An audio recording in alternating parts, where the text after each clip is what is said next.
तर आता शेतकऱ्यांच्या माध्यमातून आपल्याला वारंवार एकच प्रश्न विचारण्यात येत आहे की ज्या हं, भागांना पाऊस झालेला नाही, म्हणजे तुम्हाला माहितच आहे की बीडमध्ये पाऊस झाला परंतु तुरळक पाऊस आहे. हं, हं. तर आपल्याला शेतकरी फोन करत होते की कसा पाऊस राहणार, म्हणजे जे पुढील 7 दिवस आहेत ते कशी कंडिशन राहणार पावसाची. नक्कीच. आज 27 तारीख आहे आणि आज सुद्धा आता मागच्या 2-3 दिवसापासून परभणीमध्ये, बीडमधल्या काही मोजक्या भागांमध्ये होईना सुरुवात झाली आहे. काल रात्री आष्टी, शिरूर या तालुक्यामधल्या काही मोजक्या भागांना होईना पण चांगली सुरुवात झाली आहे. आजपासून बीड भाग, परभणी, लातूर भाग इकडे कव्हर जास्त आहे. विदर्भाच्या तुलनेमध्ये मराठवाड्यात कमी आहे, पण विदर्भात देखील काल रात्री चांगल्या पद्धतीने घेतलंय. आता 20-25% भाग हे दरवर्षीच मागे राहतात. त्या पद्धतीनं तिथे सुद्धा ती व्याप्ती पूर्ण होईल. त्यामध्ये चिंता करण्यासारखं नाहीये. हो, पण मराठवाड्यामध्ये हे जे काही वातावरण आहे, आता उत्तरेकडनं दक्षिणेकडे क्रॉस करत येणार आहे आणि आजपासून बीडला पावसाची सुरुवात संध्याकाळपर्यंत होऊन जाईल. हां हां. आणि हे 28-29 तारखेपर्यंत बीड जिल्हा, परभणी जिल्हा, सांगली, सोलापूर जिल्ह्यामध्ये ही सुरुवात होऊन जाईल आणि चक्क जूनच्या ह्या 30 तारखेपर्यंत इकडे सगळे भाग होऊन जातील. पण हो. आजपासून तिथे व्याप्ती वाढायला सुरुवात होईल 27 तारखेला. हां हां हां. हं. बरं सर, इतर जिल्ह्याची काय कंडिशन राहणार सविस्तर.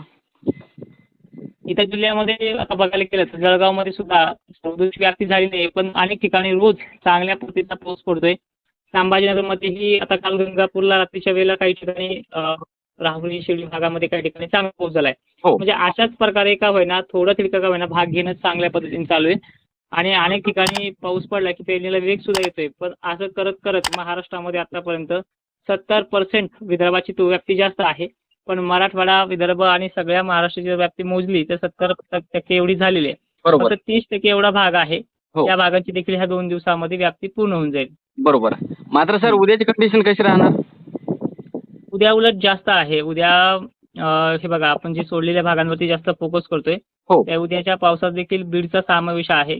गेवराई, घनसावंगी पट्टी आजही आहे, उद्या पण आहे. हां हां. आणि मंठा असेल, तळणी परिसर असेल, त्यामध्ये काल झालाय पण आजही चांगला असणार आहे. हो.